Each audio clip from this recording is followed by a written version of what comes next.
Ya vimos en los videos anteriores el principal medio de extinción de las obligaciones, como lo es el pago. Veíamos que lo normal es que el deudor cumpla con su obligación y de esta manera quede liberado frente al acreedor. Ahora nos toca ver otro medio de extinción de las obligaciones, como lo es la novación. Cuando hablamos de novación, a lo que nos referimos es aquel medio de extinción de las obligaciones mediante la cual se crea una nueva obligación destinada a reemplazar a la anterior. Para que haya novación es necesario que ocurra un cambio sustancial en la obligación. Un cambio que recae o sobre los sujetos de la obligación, cambio de acreedor o cambio de deudor, o sobre el objeto o prestación que está obligada a realizar el deudor. Al final, la novación es un medio de extinción tan importante como el pago. Es un medio muy utilizado y consiste básicamente en que usted cambia el objeto de una obligación por otro. Usted o cambia al acreedor o al deudor, extinguiéndose, y aquí viene el elemento más importante, extinguiéndose el vínculo y sustituyéndose por uno nuevo. Para que haya novación, en primer lugar, debe existir una obligación anterior. Obligación anterior que debe ser válida. ¿Por qué tiene que ser válida? Porque esta obligación anterior es la causa de la nueva obligación. ¿Qué pasa si la obligación anterior es nula? Bueno, la nueva obligación que nace y que sustituye a la anterior también es nula. Los actos viciados de nulidad absoluta no pueden ser convalidados de ninguna manera. En cambio, si la obligación anterior es anulable y no ha cesado el vicio o el elemento que origina su anulabilidad, entonces la nueva obligación quedará viciada. Pero si la obligación anterior o la razón que origina la obligación anterior no ha cesado ese vicio, entonces la nueva obligación será válida. Por ejemplo, es posible que yo asuma una obligación, o mejor dicho, que un menor de edad asuma una obligación conmigo, obligación que sería anulable porque carece de esta persona de capacidad negocial, y entonces cuando cumple la mayoría de edad, esta persona y yo suscribimos un nuevo acuerdo que sustituye el anterior y donde ya él actúa con plena capacidad. En este caso, la nueva obligación es absolutamente válida. Finalmente, si el vicio que originaba la anulabilidad de la obligación cesa y posterior al cese de ese vicio se confirma la obligación y se hace una novación, la nueva obligación será válida por mandato del artículo 1324 del Código Civil. En segundo lugar, es necesario que exista una nueva obligación que sea distinta de la primitiva, una nueva obligación que puede consistir en unos nuevos sujetos obligados o relacionados, un nuevo acreedor o un nuevo deudor, o que puede consistir en un cambio sustancial en el objeto de la obligación, en lo que debe cumplir el deudor. En este caso, ya la obligación anterior se extingue y como hay un cambio sustancial en el objeto, surgiendo una nueva obligación que sustituye a la anterior, entonces, en este caso, vemos que la nueva obligación, cambia, el objeto cambia y quedan las partes vinculadas por un nuevo vínculo obligacional, por una nueva relación entre las partes. Y el anterior se extingue, con lo que también se extinguen las garantías o cualquier accesorio que tuviese esa obligación anterior. Finalmente, el código exige, para que haya novación, que las partes tengan un animus novandi. Es decir, la intención de las partes de extinguir la obligación primitiva y sustituirla por una nueva. Este animus novandi no es necesario que aparezca de forma expresa en el acuerdo que cambia la nueva obligación, pero sí debe existir el ánimo. Eso lo vemos en el artículo 1315 del Código Civil venezolano, que señala que la novación no se presume. Es necesario que la voluntad de efectuarla aparezca claramente del acto. ¿Cómo aplicamos este artículo 1315? Bueno, cuando un deudor designa a otro deudor para que pague la obligación, para que pague la deuda, no se produce la novación hasta que el acreedor manifiesta expresamente su voluntad de aceptar al nuevo deudor. Esto lo vemos en el artículo 1317 y se refiere a la delegación, que veremos en un tema posterior. Consiste en que el deudor delega, el deudor designa, el deudor señala una tercera persona y es esa tercera persona la que paga, cumple con la obligación. Del artículo 1319 denotamos que la simple indicación de que una persona deba pagar en su lugar o que una persona debe recibir en el lugar del acreedor original no produce la novación de la obligación. No produce, dice el artículo 1319, no produce novación la simple indicación hecha por el deudor de una persona que debe pagar en su lugar. Tampoco produce la simple indicación hecha por el acreedor de una persona que debe recibir por él. En este caso no hay novación. ¿Por qué? Porque no se expresa de una manera clara la intención de las partes de extinguir la obligación primitiva y sustituirla por una nueva. ¿Cuáles son las clases de novación? En primer lugar tenemos la novación subjetiva, que como su nombre lo indica, se refiere al cambio en los sujetos de las obligaciones. Y esto puede ser por un cambio de acreedor o por un cambio de deudor. Cuando hablamos de una novación subjetiva por cambio de deudor, a lo que nos referimos es que un nuevo deudor sustituye al anterior, quedando absolutamente liberado el deudor original por el acreedor. ¿Cómo se consigue esto? Bueno, puede ser a través de una subrogación del deudor. Es decir, un tercero conviene con el acreedor en sustituir al deudor original, quien queda absolutamente liberado de ese vínculo con el acreedor. Y en el caso de la subrogación, de la novación subjetiva por cambio de deudor, por una subrogación del deudor, no necesitamos el consentimiento del deudor liberado.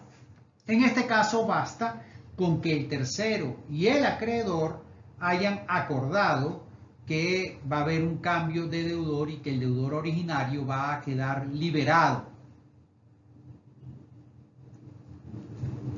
El segundo modo es la delegación. La delegación es un medio de extinción que veremos más adelante, donde un nuevo deudor sustituye al antiguo. Esto es lo que veremos como adjudicación novativa. Es decir, se encarga el deudor encarga a un tercero para que pague en su lugar al acreedor. Este tercero se adjudica la obligación de pagar al acreedor. Para que haya una delegación se requiere que el delegatario, el acreedor, libere expresamente al deudor primitivo. En la delegación vamos a ver que existe un delegante que debe manifestar su voluntad de manera expresa o tácita.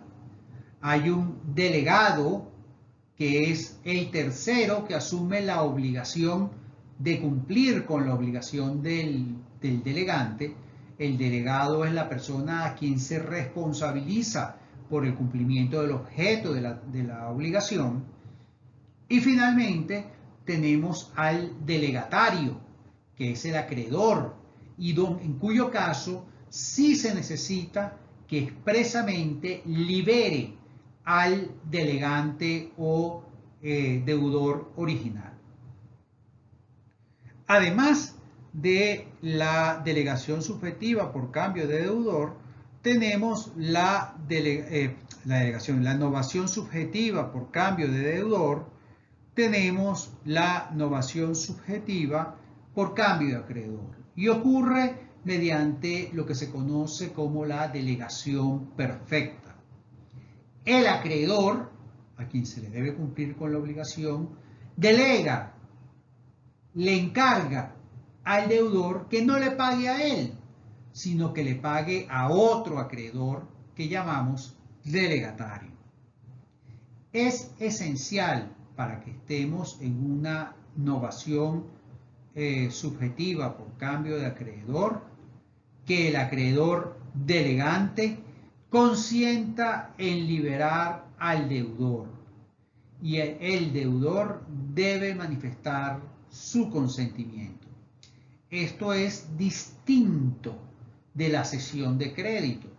Recuerden ustedes que en la cesión de crédito no es necesario que el deudor cedido manifieste su voluntad, sino que en la cesión de crédito basta con una simple notificación al deudor de que el nuevo acreedor es otra persona y que de ahora en adelante se debe dirigir a él para cumplir con la obligación. La cesión de crédito no extingue el crédito. La cesión de crédito hace que el crédito original se mantenga. La cesión de crédito no requiere consentimiento del deudor, sino una simple notificación que, como vimos, tiene por objeto indicar al deudor a quién se debe dirigir para lograr la liberación de su obligación. Entonces, la primera clase de novación es la novación subjetiva, que es por cambio de alguna de las partes, es decir, por cambio del deudor o por cambio del acreedor. Además de la novación subjetiva, tenemos la novación objetiva. Novación objetiva puede ser por un cambio de objeto. Por ejemplo, yo me comprometí con ustedes en pagarle una cantidad X de dinero el día de hoy y les digo, mire, vamos a extinguir esa obligación y yo me obligo con ustedes a entregar mi carro en 15 días. Ven ustedes cómo el objeto de la obligación original, que era la entrega de una cantidad de dinero, cambia por un objeto distinto, como lo es un vehículo. Y además puede haber novación objetiva cuando la causa la causa cambia, ese motivo, esa razón por la cual las partes contrataron se modifica. Entonces surge una causa nueva. Entonces ahí tenemos las dos maneras o los dos tipos de novación que existen.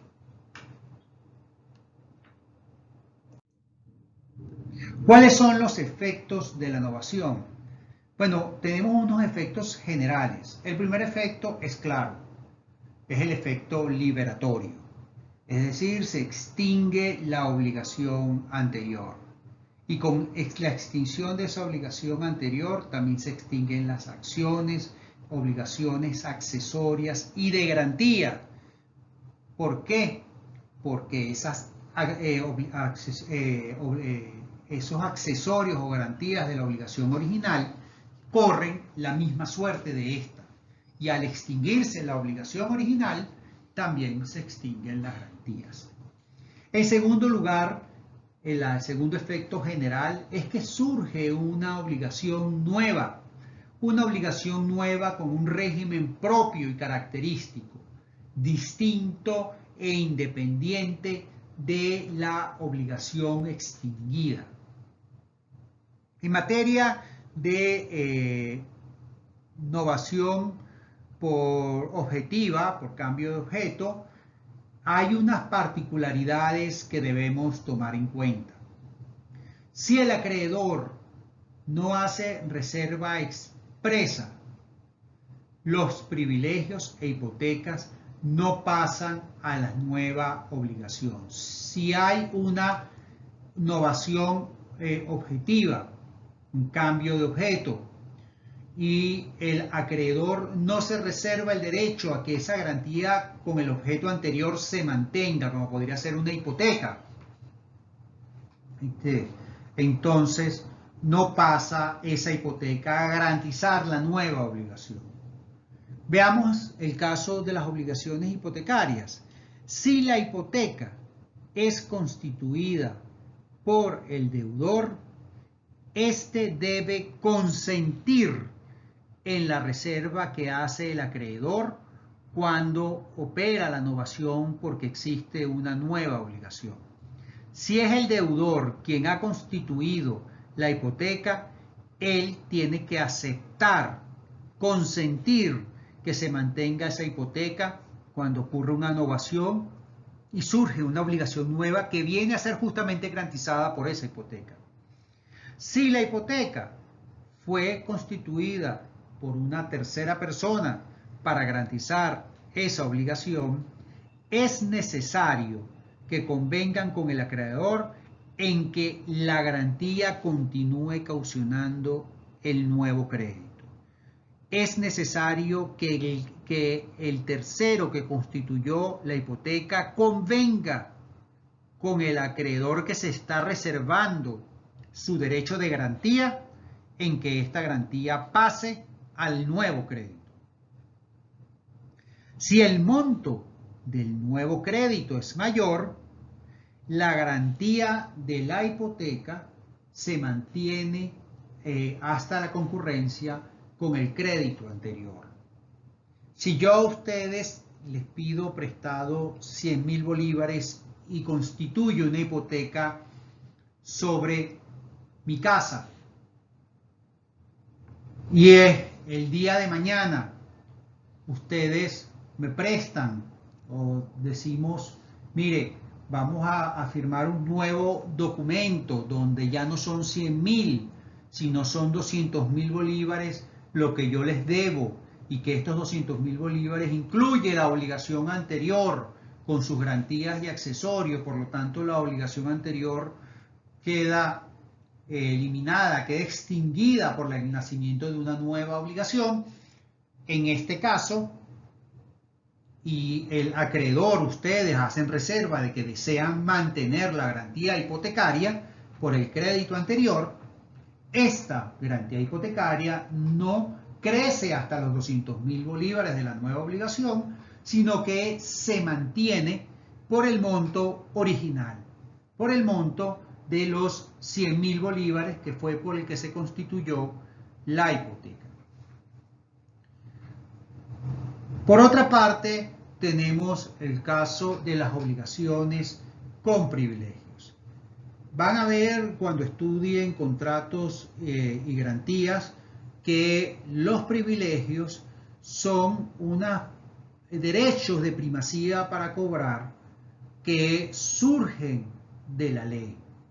La ley contempla en el artículo 1866 una serie de privilegios para el acreedor y en este caso la reserva del acreedor no produce efecto con respecto a estos privilegios que se extinguen al cambiar la causa, al cambiar la obligación.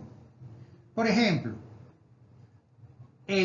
la persona que trabaja en un taller mecánico y ustedes le llevan su carro para que se lo repare, los gastos y los honorarios de esa reparación están garantizados con un privilegio sobre el carro que reparó el mecánico. De hecho, el mecánico tiene el derecho de impedir que ustedes se lleven el carro hasta que ustedes no le paguen. Y ese es un privilegio que nace de la ley. Ahora, si ustedes llegan a un acuerdo conmigo y me dicen, mire, yo no le puedo pagar lo que me está cobrando, pero podemos firmar una letra de cambio y yo le pago en 30 días. Y la letra de cambio garantiza o surge una nueva obligación que está documentada en ese título valor y con lo cual existe una nueva obligación que extingue la obligación original que era pagar la reparación del vehículo. Si ustedes como acreedor al momento de aceptar el pago con la letra de cambio se reserva el privilegio sobre el vehículo, esa reserva no produce efectos. Si la novación se produce entre el acreedor y uno de los deudores solidarios, los privilegios e hipotecas no se pueden reservar por el acreedor, sino solo sobre los bienes del deudor que contrae la nueva obligación. Yo no puedo trasladar privilegios e hipotecas que son en una obligación solidaria si yo extingo esa obligación solidaria con uno de los deudores solidarios. Yo no puedo con esa extinción trasladar la hipoteca a bienes que son de otro de los deudores solidarios. Por ejemplo, yo soy acreedor de Pedro, Luis y Juan. Pedro, Luis y Juan se obligan conmigo de manera solidaria en darme 10.000 bolívares. Recuerden ustedes que la solidaridad es una obligación con pluralidad de sujetos, que pueden ser sujetos pasivos, sujetos activos, donde todos y cada uno de esos sujetos están obligados a cumplir con la totalidad y yo como acreedor puedo reclamar a cualquiera de ellos la totalidad de la obligación. Y resulta ser que la obligación de Pedro, Luis y Juan conmigo está garantizada por Pedro con un inmueble de Pedro por esa cantidad de 10.000 bolívares. El día de mañana viene Juan y me dice, mire, le voy a proponer un nuevo negocio. Vamos a extinguir la obligación solidaria que tienes con Pedro, conmigo y con Luis. Y en cambio vamos a hacer una nueva obligación, usted y yo, que sustituya a la anterior. Con lo cual la obligación anterior quedaría extinguida. Y la pregunta es, ¿puede en este caso reservarse el acreedor la garantía que tiene sobre un inmueble de Pedro, quien ya no forma parte de esa obligación nueva?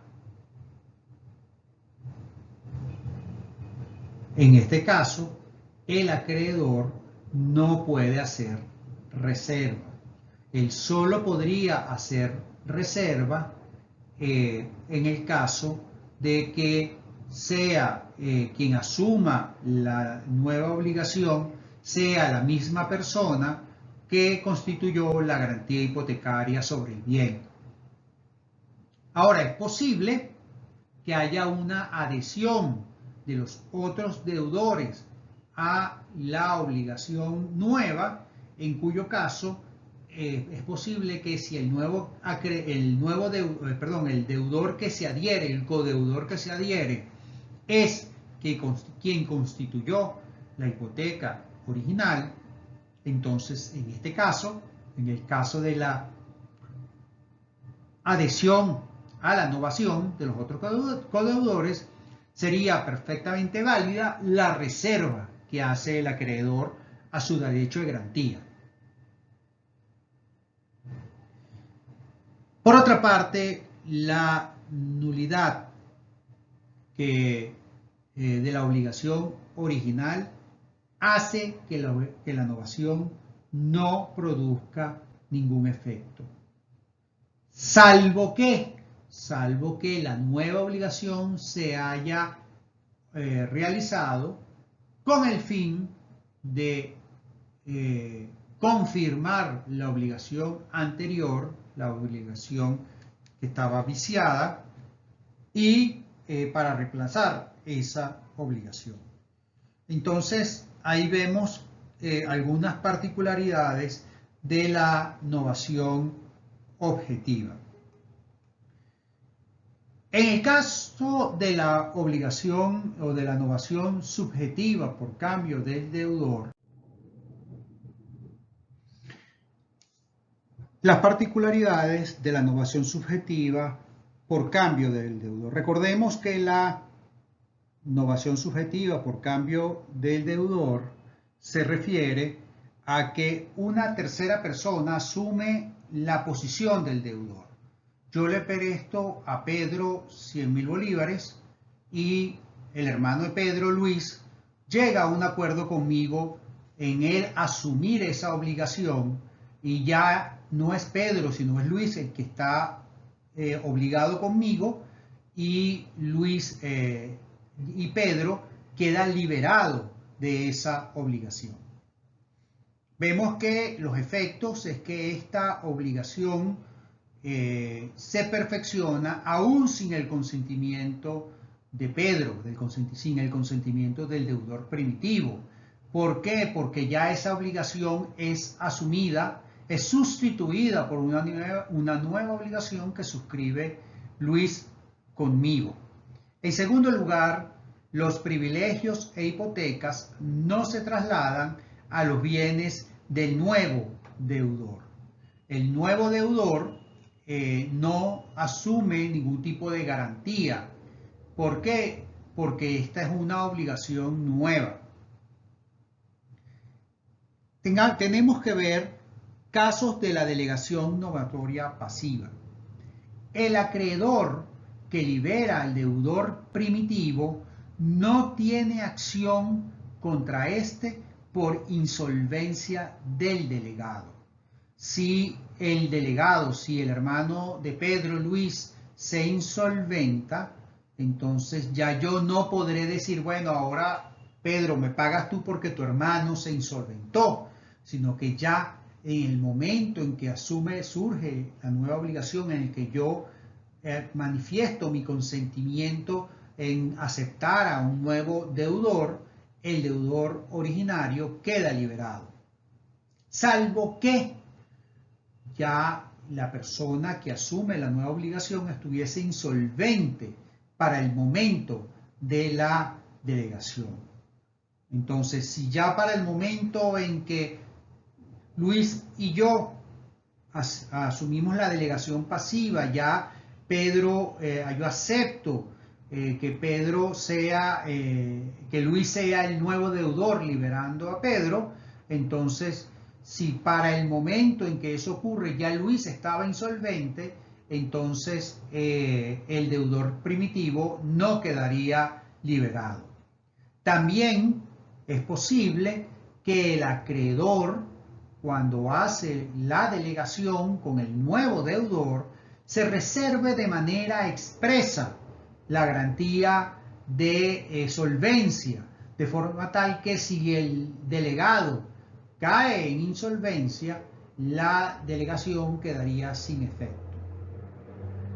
En segundo lugar, el nuevo deudor se mantiene obligado aun cuando se declare la nulidad de la obligación primitiva. Y esto tiene su razón de ser en que el nuevo deudor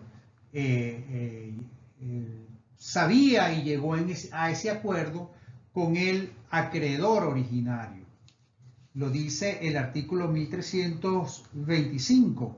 El que haya aceptado la delegación queda válidamente obligada para con el delegatario, aun cuando su obligación para con el delegante o del delegante para con el delegatario sea nula o esté sujeta a excepción, sea anulable. Ven ustedes cómo nuestro legislador permite que si hay una delegación, una novación subjetiva por cambio de deudor, en este caso, si la obligación originaria es nula, la ley expresamente autoriza a que esa delegación novatoria sea válida.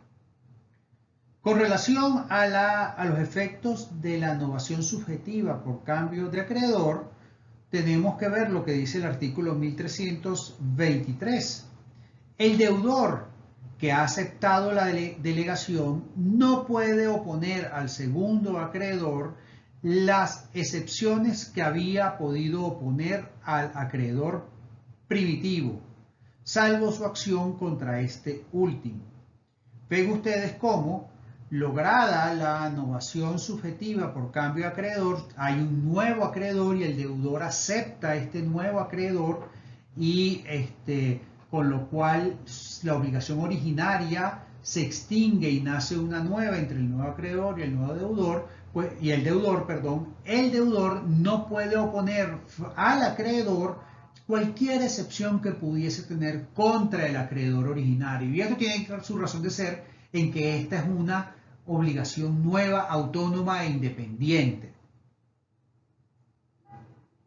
Sin embargo, tratándose de excepciones que dependen de la cualidad de una persona, el deudor puede oponerla si tal cualidad subsistía al momento en que se consintió en la delegación. Si hay algún tipo de excepción o defensa personal que existiese para el momento de la delegación y subsiste esta situación personal, entonces sí puede ser opuesta por el deudor al nuevo acreedor. Con esto terminamos el tema de la novación y nos queda ver en un próximo video la delegación.